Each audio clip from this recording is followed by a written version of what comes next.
అందరికీ నమస్కారం మిత్రులందరికీ. విషయం ఏంటంటే, ఇప్పుడు మనము ప్రతి కుల సమాజము, మత సమాజం వాళ్ళు వచ్చి ప్రభుత్వాలకు మన సమాజానికి పథకాలు కావాలి అని అడుగుతున్నారు. మనం ప్రభుత్వానికి మూడు మన హక్కు అడగడానికి: ఒకటి విద్య, ఆరోగ్యము, రోడ్లు. ఇవి సాధారణంగా ప్రభుత్వము అభివృద్ధి కొరకు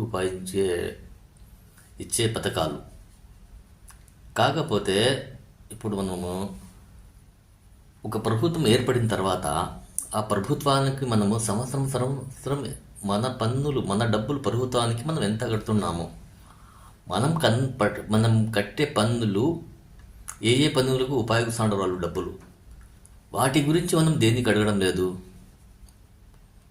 అవినీతి ఎక్కడ జరుగుతూ ఉంది అంటే మనలోనే అవినీతి ఉంది. ఎందుకంటే మన డబ్బుల్ని మన లెక్కచారం ప్రభుత్వాలకు అడగడం లేదు. అవి అడగకుండా మనము ప్రభుత్వాలకు కేవలం పథకాల గురించి అడుగుతున్నాం. ఇది చాలా తప్పు, ఆలోచించాల్సిన విషయం ఇది.